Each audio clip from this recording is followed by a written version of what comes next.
ഇന്നത്തെ വീഡിയോയിൽ നമ്മൾ പറയാൻ പോകുന്നത് ചിലതൊക്കെ നിങ്ങൾ പഠിക്കണ്ടാവും, പക്ഷേ അത് നിങ്ങൾ മറക്കും. അത് സ്വാഭാവികമാണ്, ചിലവരിലുള്ളതാണ്.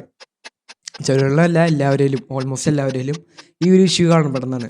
അപ്പം എന്തായാലും നമ്മൾ ആദ്യം തന്നെ ഈ വീഡിയോയിൽ ഫോർഗറ്റിംഗ് കർവ് എന്താണെന്ന് പറയും. രണ്ടാമതായിട്ട് വൈ യു ഫോർഗറ്റ്, അത് നമ്മൾ പറയും. പിന്നെ നമ്മൾ പറയുന്നത് ഹൗ മെമ്മറി വർക്ക്സ് എന്ന് പറയും. പിന്നെ സ്ട്രാറ്റജീസ് ടു ഇംപ്രൂവ് മെമ്മറി പറയും. പിന്നെ healthy habits four better memory. അതൊക്കെയാണ് ഈ വീഡിയോയിൽ നമ്മൾ കവർ ചെയ്യാൻ ഉദ്ദേശിച്ചുള്ള കാര്യങ്ങൾ. എന്താ നമുക്ക് വീഡിയോയിലേക്ക് പോകാം. എൻ്റെ പേര് ഡെലിൻ സിരാജു. ഈ ചാനലിൻ്റെ ഗോൾ എന്താ വെച്ചാൽ ഞാൻ 2 വർഷമായിട്ട് പ്രൊഡക്ടിവിറ്റി എന്നുള്ള ഫീൽഡിൽ വർക്ക് ചെയ്തുകൊണ്ടിരിക്കുകയാണ്. അതിൽ എനിക്ക് +2 എനിക്ക് ഫുൾ A+ നേടാനും പറ്റി. ഒപ്പം NSS ലീഡർ ആവാനും പറ്റി. പിന്നെ LDC ഒപ്പം കൊണ്ടുപോകാനും പറ്റി. പിന്നെ കർണാട്ടിക് മ്യൂസിക് പഠിക്കാൻ പറ്റി. യോഗയിൽ കുറേ സ്പോർട്സ് ചാമ്പ്യൻഷിപ്പിൽ പങ്കെടുക്കാൻ പറ്റി. അപ്പോൾ ഇതൊക്കെ ഇങ്ങനെ നന്നായി ടൈം മാനേജ് ചെയ്ത് കൊണ്ടുപോയി. എന്നാൽ ഈ എല്ലാ ഫീൽഡിലും എനിക്ക് എന്തെങ്കിലുമൊക്കെ പറയാനുണ്ട് നിങ്ങളുടെ അടുത്ത്. അപ്പോൾ അത് ഷെയർ ചെയ്യണമെന്ന് എനിക്ക് തോന്നി. അതുകൊണ്ടാണ് ഈ ചാനൽ നമ്മൾ തുടങ്ങിയിരിക്കുന്നത്. അപ്പോൾ ഇനി നമുക്ക് ഈ വീഡിയോ സ്റ്റഡി പ്രൊഡക്ടിവിറ്റി എന്നുള്ള പ്ലേ ലിസ്റ്റിലത്തെ വീഡിയോ ആണ്. ഇപ്പോൾ ഇവിടെ ഐക്കൺ ബാറിൽ ആ പ്ലേ ലിസ്റ്റിൻ്റെ ലിങ്ക് നമ്മൾ കൊടുക്കാം. Segment 1, the forgetting curve. എന്താണ് ഫോർഗറ്റിംഗ് കർവ്? എല്ലാവർക്കും ചിലപ്പോൾ അറിയുണ്ടാവും എന്ന് വരുന്നില്ല. എന്താ വെച്ചാൽ സിമ്പിളാണ്. നമ്മളൊരു ഫോർഗറ്റിംഗ് കർവ് എന്ന് പറഞ്ഞാൽ ഒരു ഗ്രാഫ് നിങ്ങളൊന്ന് മനസ്സിലൊന്ന് ആലോചിക്കുക. അത് നിങ്ങൾ ഒരു കാര്യം പഠിക്കുകയാണെങ്കിൽ അത് ആദ്യം ഈ ഒരു സെഷൻ നമുക്ക് ഇതാണ് ഗ്രാഫ് കിട്ടുക. ഈ ഒരു ഇതിൽ നമ്മൾ പഠിച്ചു വിചാരിക്കുക. അത് കഴിഞ്ഞാൽ നിങ്ങൾ ദിവസം കൂടുന്തോറും ഇത് നിങ്ങളുടെ എഫിഷ്യൻസി നിങ്ങൾ ദിവസം കൂടുന്തോറും ഇങ്ങനെ ഗ്രാഫിന് അടിയിലേക്ക് പോയിക്കൊണ്ടിരിക്കും. അപ്പോൾ നമ്മൾ എന്താ ചെയ്യേണ്ടത് വെച്ചാൽ അങ്ങനെ അടിയിലേക്ക് പോകണമെങ്കിൽ നമുക്ക് എന്താ ചെയ്യുക? മെമ്മറി എങ്ങനെയാണ് നമ്മുടെ വർക്ക് ചെയ്യാന്ന് പറഞ്ഞാൽ റിവ്യൂ അല്ലെങ്കിൽ റീകോൾ ചെയ്ത് നമ്മുടെ എല്ലാം കഴിയും. അപ്പോൾ ഇതിങ്ങനെ പോകുമ്പോൾ നമ്മൾ 2ാമത്തെ ദിവസം ഒന്നുകൂടി റീകോൾ ചെയ്യണം. അങ്ങനെ പിന്നെ വീണ്ടും ഇറങ്ങും നമ്മളുടെ ആ ഗ്രാഫ്. 3ാം ദിവസം കൊണ്ട് റീകോൾ ചെയ്യണം. അപ്പോൾ നിങ്ങൾ ചോദിക്കും, ഇത് ഫുള്ള് ഇങ്ങനെ റീകോൾ ചെയ്തുകൊണ്ടിരിക്കണോ? അപ്പോൾ അങ്ങനെയാണെങ്കിൽ നിങ്ങൾക്ക് പഠിക്കൊന്നും വേണ്ട പുതിയ കാര്യങ്ങൾ. അങ്ങനെയല്ല. 4 ദിവസം ഇത് റീകോൾ ചെയ്ത് കഴിഞ്ഞാൽ പിന്നെ നിങ്ങളുടെ ലോങ് ടേം മെമ്മറിയിൽ ഇത് നിൽക്കുന്നതാണ് പറയുന്നത്. അത് കറക്റ്റായിട്ട് സിസ്റ്റമാറ്റിക്കായിട്ട് നിങ്ങൾ റീകോൾ ചെയ്യണം കേട്ടോ, അല്ലെങ്കിൽ ഇത് നിൽക്കില്ല. Segment 2, reasons why we forget. Lack of understanding, lack of review, distraction, multitasking and lack of sleep and stress. ഈ 4 കാര്യങ്ങളാണ് നിങ്ങളുടെ ശരിക്കും പറഞ്ഞാൽ മറക്കാനുള്ള കാരണം. എല്ലാം നമുക്ക് ഡീറ്റെയിൽ ആയിട്ടൊന്ന് പഠിക്കാം. ലാക്ക് ഓഫ് അണ്ടർസ്റ്റാൻഡിങ്, അതായത് നിങ്ങളിപ്പോൾ ഒരു ക്ലാസ്സിൽ കയറി നിങ്ങൾ പഠിച്ചുകൊണ്ടിരിക്കുക. അപ്പം നിങ്ങൾ ശരിക്കും പോലെ അത് മനസ്സിലാക്കിയിട്ടില്ലെങ്കിൽ അത് അവിടെ നിന്ന് തന്നെ നമ്മുടെ റിട്ടൻഷൻ കുറയാനുള്ള സാധ്യത ഭയങ്കര കുറവാണ്, കൂടുതലാണ്. അപ്പോൾ അതിന് വേണ്ടിയിട്ട് നമ്മളെന്താ ചെയ്യുക വെച്ചാൽ നന്നായിട്ട് മനസ്സിലാക്കണം, കണ്ടൻറ്റ് മനസ്സിലാക്കണം. വെറുതെ അതിങ്ങനെ തന്നെ പഠിക്കില്ല, ക്രൈമിങ് ചെയ്യല്ല, റീഡ് ചെയ്തുകൊണ്ടിരിക്കില്ല. നമ്മളത് മനസ്സിലാക്കണം ആദ്യം. രണ്ടാമതായിട്ട് നമ്മൾ റിവ്യൂ ചെയ്യണം. അത് നമ്മൾ പഠിച്ച് കഴിഞ്ഞെന്ന് പറഞ്ഞാൽ നമ്മൾ അവിടെ കൊണ്ട് നിർത്താൻ പാടില്ല. നമ്മൾ റിവ്യൂ ചെയ്തുകൊണ്ടിരിക്കണം. അതിൽ വരുന്ന ഏറ്റവും അടിപൊളി മാർഗ്ഗം എനിക്ക് തോന്നിയിട്ടുള്ളതാണ് കളർ കോഡിങ്. കളർ കോഡിങ് എന്ന് പറഞ്ഞാൽ ഭയങ്കര സിമ്പിളാണ്. നിങ്ങൾ ഒരു കാര്യം എഴുതി വിചാരിക്കുക. ക്വസ്റ്റ്യൻസ് മാത്രമായിട്ട് എഴുതാൻ നല്ലത്. ക്വസ്റ്റ്യൻസ് ആൻസർ എഴുതാതെ ക്വസ്റ്റ്യൻ ബേസ്ഡ് നോട്ട്സ് ഉണ്ടാക്കുക. എന്നിട്ട് ആ ക്വസ്റ്റ്യൻസ് നിങ്ങളൊന്ന് റിവ്യൂ ചെയ്യുക. അടുത്ത ദിവസം വരുമ്പോൾ നിങ്ങളൊന്നും നോക്കുമല്ലോ.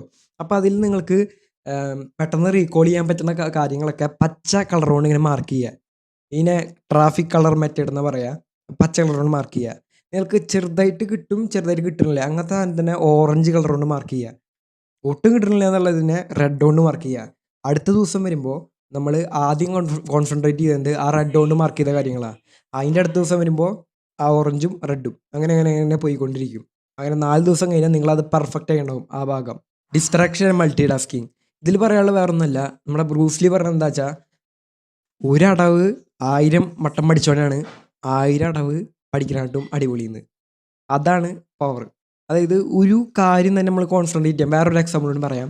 എണ്ണ നിറച്ച കരണ്ടി എന്ന് പറഞ്ഞിട്ടൊരു ആൽക്കമിസ്റ്റത്തെ ഒരു ഭാഗമുണ്ട്. അതിൽ വേറൊന്നുമില്ല പറയണേ. ഒരു ആള് പട്ടണത്തിൽ ഇരിക്കുകയാണ്. അപ്പോൾ ആൾക്കൊരു ടീസ്പൂണും അതുപോലെ തന്നെ ഒരു എണ്ണ തുള്ളി ഒഴിച്ചെടുക്കും രാജാവ് കിട്ടാ. എന്നിട്ട് ആ ചെക്കനോട് പറയും ഈ പട്ടണം ഫുള്ള് കാണാൻ പറയും. ഈ ഒരു വീട് ഫുള്ള് നല്ല വൃത്തിയുള്ള ആടാ. അപ്പോൾ ആദ്യത്തെ വട്ടം അങ്ങനെ ഫുള്ള് കാണും. ഈ പട്ടണത്തിലെ ഫുള്ള് കാര്യം കാണും. അവൻ ആ ഫുള്ള് കണ്ടു എന്ന് പറഞ്ഞു. അപ്പോൾ ഈ രാജാവ് പറയും നിൻ്റെ കയ്യിലുള്ള എണ്ണ ഫുള്ള് പോയിരിക്കണു, നീ ഇനി എണ്ണ കളയാതെ കാണാൻ പറയും. അപ്പോൾ അവൻ എണ്ണയിലേക്ക് എന്തെങ്കിലും കോൺസെൻട്രേറ്റ് ചെയ്തിട്ട് വീണ്ടും ഒന്ന് കറങ്ങി പോയിട്ട് കാണും. അപ്പോൾ അവൻ്റെ എണ്ണ ഉണ്ടാവും അതിൻ്റെ ഉള്ളിൽ. പക്ഷേ അവൻ ഒന്നും കണ്ടിട്ടുണ്ടാവില്ല, ആസ്വദിച്ചിട്ടുണ്ടാവില്ല. അപ്പോൾ അവൻ പറയും, ഞാൻ പക്ഷെ ഒന്നും ആസ്വദിച്ചില്ല എന്ന് പറയും. രാജാവ് പറയും, ഇത് തന്നെയാണ് നമ്മൾക്കിപ്പോൾ പഠിക്കാനുള്ളത്. അതായത് 2 കാര്യത്തിൽ നമുക്ക് മൾട്ടി ടാസ്കിങ് ചെയ്യാൻ പറ്റില്ല. അത് നമ്മുടെ ബ്രെയിനിന് തന്നെ ഏറ്റവും വലിയ വിപത്താണ്. സ്ട്രെസ്സാവും അത്. അടുത്ത പോയിന്റിലേക്ക് വരും നമ്മൾ അതിൻ്റെ മൾട്ടി ടാസ്ക് ചെയ്തുകൊണ്ടിരിക്കുക. അപ്പോൾ നമ്മൾ എന്താ ചെയ്യേണ്ടത് വെച്ചാൽ, നമ്മൾ കറക്റ്റായിട്ട് ഒരു കാര്യത്തെ മാത്രം കോൺസെൻട്രേറ്റ് ചെയ്തിട്ട് അത് മാത്രം ചെയ്യുക. പഠിക്കുകയാണെങ്കിൽ പഠിക്കുക. ഓക്കെ. സ്ട്രെസ്സും ലാക്ക് ഓഫ് സ്ലീപ്പിൻ്റെ നമുക്ക് പറയാനുണ്ടെങ്കിൽ കുറച്ച് കാര്യങ്ങൾ പറയാനുള്ളൂ. നമ്മൾ ഉറങ്ങുമ്പോൾ ഒരു 6 തൊട്ടിട്ട് 8 മണിക്കൂർ വരെ ഉറങ്ങാൻ ശ്രമിക്കുക. വേറെ ഒന്നുമില്ല, അത് നമ്മുടെ മെമ്മറിക്ക് പവർ കയറും. കാരണം എന്താ വെച്ചാൽ നമ്മൾ ഉറങ്ങുമ്പോൾ ബ്രെയിന് നമ്മൾ പഠിച്ച ഇൻഫോർമേഷനൊക്കെ തന്നെ റിവൈസ് ചെയ്തുകൊണ്ടിരിക്കും. നിങ്ങൾക്ക് തന്നെ അറിയുണ്ടാവും, ചിലപ്പോൾ നിങ്ങൾ അന്നേരം പഠിച്ച ദിവസമാണെങ്കിൽ നിങ്ങളൊന്ന് ഒരു മണിക്കൂർ ഉറങ്ങുമ്പോൾ നിങ്ങളുടെ ബ്രെയിനിൽ ഇങ്ങനെ പറഞ്ഞുകൊണ്ടിരിക്കും, എന്താ പഠിച്ചതെന്ന്. അതുപോലെ സ്ട്രെസ്സിന് വേണ്ടിയിട്ട് നമ്മൾ മെഡിറ്റേഷൻ ചെയ്യുക. വേറെ ഒന്നുമില്ല, ഞാൻ എപ്പോഴും പറയാറുള്ള, എല്ലാ വീഡിയോയിലും പറയാറുള്ളതാണ്. ഒരു മിനിറ്റാ 2 മിനിറ്റാ 3 മിനിറ്റ് പറ്റിയെങ്കിൽ നിങ്ങൾ ഒരു ദിവസം കണ്ടെത്തുക, എന്നിട്ട് ആ ഒരു സമയത്ത് മെഡിറ്റേഷൻ ചെയ്യുക.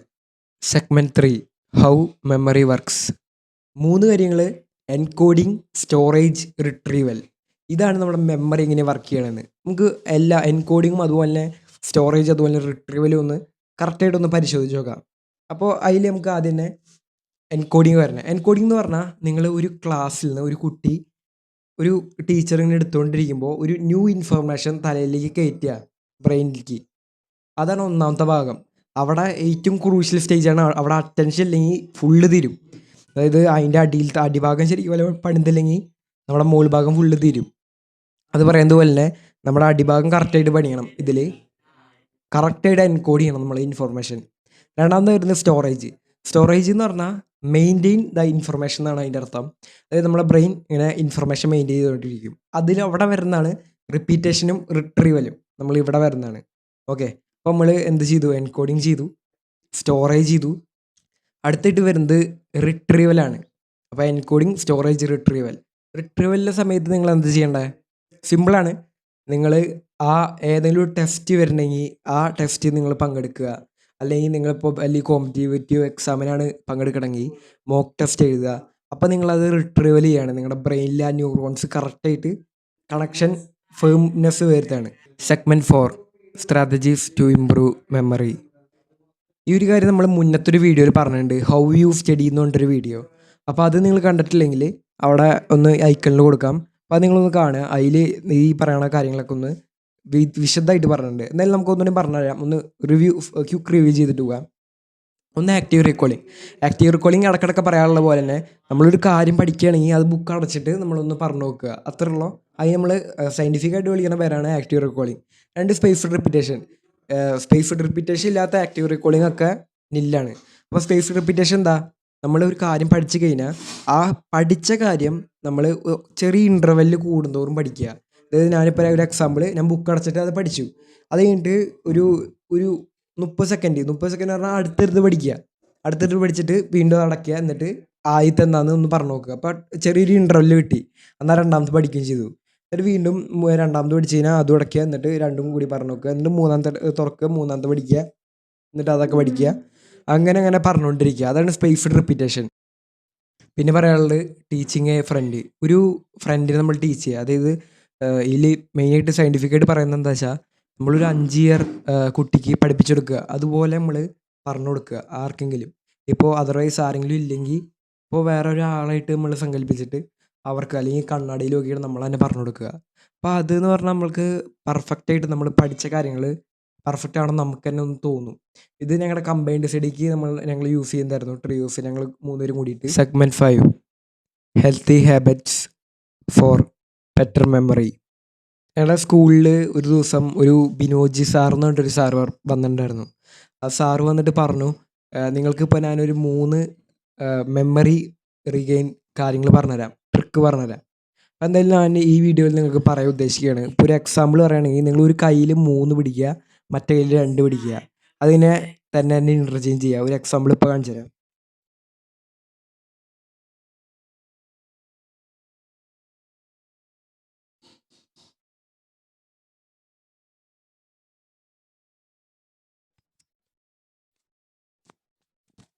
ഇത് ശരിക്കും പറഞ്ഞാൽ എനിക്ക് വലിയ പ്രാക്ടീസ് ഇല്ല. അപ്പോൾ നിങ്ങളിതൊന്ന് ചെയ്ത് നോക്കുക. അപ്പോൾ ഇതിങ്ങനെ ചെയ്തുകൊണ്ടിരിക്കുമ്പോൾ നിങ്ങളുടെ മെമ്മറി കൂടുന്ന പറയണേ. അപ്പോൾ പിന്നെ ഉള്ളത്, നിങ്ങൾ നമ്പർ റിവേഴ്സ് ചെയ്യുക. അപ്പോൾ ഒരാളോട് കുറച്ച് നമ്പറുകൾ പറയാൻ പറയുക. അത് റിവേഴ്സായിട്ട് നിങ്ങൾ പറയുക. അതാകുമ്പോൾ നിങ്ങളുടെ മെമ്മറി കുറച്ചും കൂടും. പിന്നെ പറയാനുള്ളത്, നിങ്ങൾ വലത് കൈയാണ് എപ്പോഴും ഉപയോഗിക്കുകയാണെങ്കിൽ ഇടത് കൈ ഒന്ന് ഉപയോഗിച്ച് വെക്കുക. പല്ല് തേക്കുകയാണെങ്കിലും അതുപോലെ തന്നെ നിങ്ങൾ എന്ത് ചെയ്യുകയാണെങ്കിലും വലത് കൈ ഉപയോഗിക്കുന്ന സ്ഥലത്തൊക്കെ ഇടത് കൈ ഒന്ന് ഉപയോഗിച്ച് വെക്കുക. അപ്പോൾ നിങ്ങൾക്ക് സെറ്റാവും. Bonus tip. അപ്പോൾ ബോണസ് ടിപ്പ് എന്താണെന്ന് വെച്ചാൽ ഭയങ്കര എളുപ്പമാണ്. ഒരു കാര്യം പറയട്ടെ, നിങ്ങളിപ്പോൾ ഒരു ചോദ്യം ചോദിക്കുക നിങ്ങളോട്. നിങ്ങളെങ്ങനെയാണ് ശരിക്കും പഠിച്ചത് മറന്നു പോകാതിരിക്കണ ചില കാര്യങ്ങൾ നിങ്ങൾ അങ്ങനെയാവും. ഒരു കാര്യം പഠിച്ചാൽ അത് മറന്നു പോവില്ല. സയൻറ്റിഫിക്കായിട്ടൊക്കെ ഇത്ര നമ്മൾ പറഞ്ഞു, കുറേ കാര്യങ്ങൾ പറഞ്ഞു നമ്മൾ. പക്ഷേ അതൊന്നുമല്ല. നിങ്ങൾക്ക് ഇഷ്ടമുള്ളത് നിങ്ങൾ പഠിക്കുക. അപ്പോൾ നിങ്ങൾക്ക് കറക്റ്റായിട്ട് നിങ്ങളുടെ ഓർമ്മയിലും എന്തായാലും കറക്റ്റായിട്ടാവും. ഓക്കെ. അപ്പോൾ നിങ്ങൾക്ക് ഇഷ്ടമുള്ള എന്താണോ അതിൽ അറിവ് തന്നിട്ട് നേടുക. പിന്നെ അത് ഇതിൻ്റെ അർത്ഥം നിങ്ങൾ സ്കൂളിലെടുത്തൊന്നും പഠിക്കരുത് അല്ല കേട്ടാ. ഇതെൻ്റെ ഒരു അഡ്വൈസാണ്. ഇത് എൻ്റെ മാത്രം അഭിപ്രായമാണ്. ഇത് നിങ്ങൾക്ക് ഇഷ്ടമുള്ളത് പഠിച്ചാൽ അല്ലെങ്കിൽ നിങ്ങൾ നരകം പോലെയാവും നിങ്ങളുടെ ജീവിതം. ഓക്കെ. അപ്പോൾ അതൊന്ന് നിങ്ങൾ കൺസിഡർ ചെയ്യുക. അപ്പോൾ നമ്മൾ കുറച്ച് പോയിന്റുകൾ പറഞ്ഞു. ഇപ്പോൾ പെട്ടെന്ന് നമ്മുടെ ഇന്നത്തെ വീഡിയോ ഒന്ന് സമ്മറൈസ് ചെയ്യാം. ഒന്ന്, നമ്മൾ ഫോർഗെറ്റിംഗ് കർവിനെ കുറിച്ചിട്ട് പറഞ്ഞു. 2, നമ്മൾ എങ്ങനെയാണ് നമ്മൾ മറന്നു പോകണ റീസൺസ് വൈ വി ഫോർഗെറ്റ് എന്ന് പറഞ്ഞു. 3ാമതായിട്ട് നമ്മൾ കുറച്ച് മെമ്മറിനെ കുറിച്ച് പഠിച്ചു. ഹൗ മെമ്മറി വർക്ക്സ് അത് പഠിച്ചു. 4ാമതായിട്ട് നമ്മൾ സ്ട്രാറ്റജീസ് പഠിച്ചു ഈ മെമ്മറി കൂട്ടാൻ വേണ്ടിയിട്ട്. 5ാമതായിട്ട് നമ്മൾ ഹെൽത്തി ഹാബിറ്റ്സ് പഠിച്ചു, അതായത് മെമ്മറി നന്നായിട്ട് കൊണ്ടുപോകാൻ വേണ്ടിയിട്ട്. അപ്പോൾ ഇതൊക്കെയാണ് നമ്മൾ ഇന്നത്തെ വീഡിയോയിൽ നമ്മൾ പറഞ്ഞുള്ളത്. ഇനി നിങ്ങൾക്ക് വല്ല പേഴ്സണലായിട്ട് മെമ്മറീനെ കുറിച്ചിട്ട് അല്ലെങ്കിൽ നിങ്ങളുടെ ഓർമ്മശക്തി കൂട്ടാൻ വേണ്ടിയിട്ട് വല്ല ട്രിക്കോളോ അങ്ങനെ വേറെ ആൾക്കാർക്ക് യൂസ്ഫുള്ളായിട്ടുണ്ടെങ്കിൽ നിങ്ങളൊന്ന് കമൻറ്റ് ബോക്സിൽ ഇടുക. അപ്പോൾ നിങ്ങൾ ഇതുവരെ എങ്ങനെയാണ് നിങ്ങൾക്ക് ശരിക്കും പറഞ്ഞാൽ പഠിക്കണേ എന്നുള്ള ഹൗ യു ആക്ച്വലി സ്റ്റഡി എന്നുള്ള ഒരു കാര്യം അറിയാൻ വേണ്ടിയിട്ട് ഈ സ്ക്രീനിൽ കാണുന്ന വീഡിയോ നിങ്ങളൊന്ന് ക്ലിക്ക് ചെയ്യുക. Okay, thank you.